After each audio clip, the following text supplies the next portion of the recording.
You won't believe what happened to me.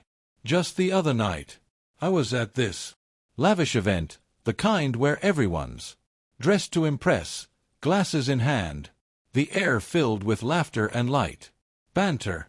I had been seeing this woman for over a year. Her name was Veronica, and on the surface, everything looked fine. But that evening, everything shifted in a way I never saw coming.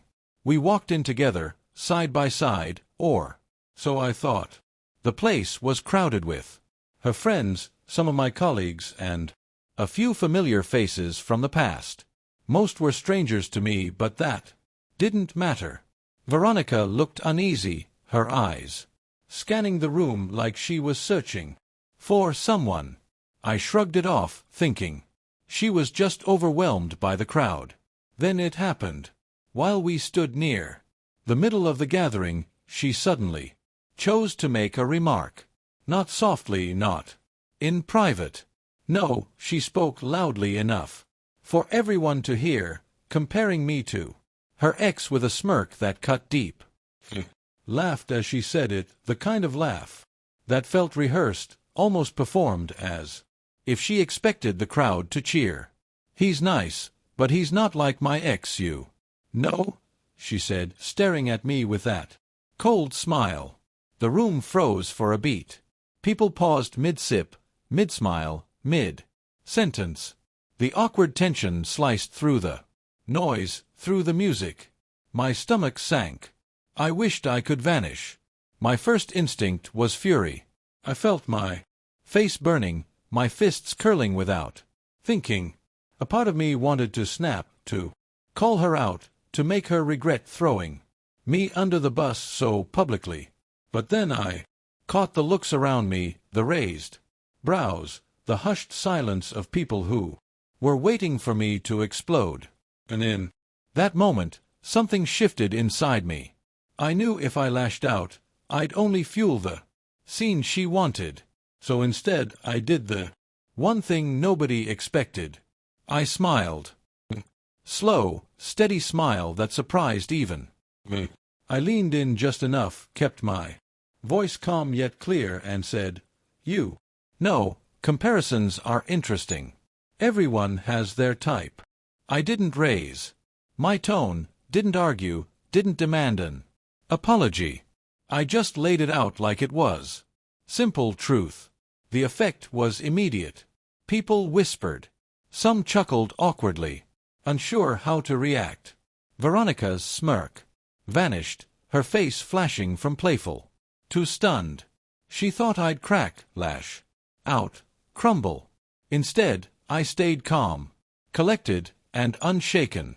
That calmness itself carried a power she couldn't match. She fumbled, tried to recover with a laugh. "Oh, come on, it was just a joke," she said. But I tilted my head, widened my smile, and replied, "A real joke makes people laugh, not feel small." That was it. Nothing more. The energy shifted. Everyone could feel it. This wasn't just banter anymore. My composure had turned the tables, and for the first time she looked cornered. For the rest of the night, the balance was different. Where she had wanted to shine in front of her friends, now she kept glancing at me, unsure of my next move. And honestly, it felt empowering. Not because I wanted revenge, but because I realized my worth wasn't tied to her approval or anyone else's.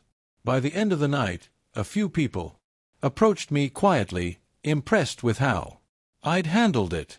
Some admitted they'd never seen anyone turn a public insult into quiet strength. Veronica, on the other hand, left early, claiming she wasn't feeling well. But I knew why. She'd lost control of the story she wanted to tell.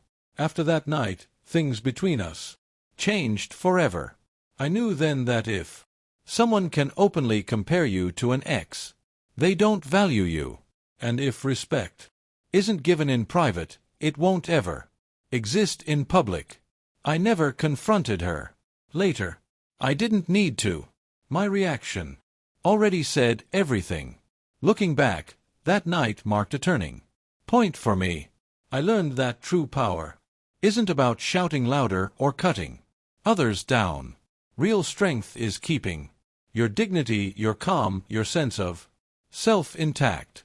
Sometimes the most shocking response is silence, calm, steady silence that makes everyone else question what just happened. I'm sharing this because many of us face moments when someone tries to diminish us in public, to shake our confidence, or to drag us into their drama. The urge is to fight back, to match their cruelty with anger. But the truth is, your response in those moments doesn't just define the situation, it defines you. So if you're ever humiliated or compared in front of others, remember this: the loudest answer isn't always the most powerful one. Sometimes it's the quiet smile, the calm voice, and the dignity to walk away untouched. That night, I didn't just defend myself. I reminded everyone there, and more importantly, reminded myself that my worth isn't negotiable. If there's one lesson you should carry with you, it's this: respect yourself first. Own your reaction. Own your story. And once you do, no insult, no comparison, no person can shake your foundation ever again.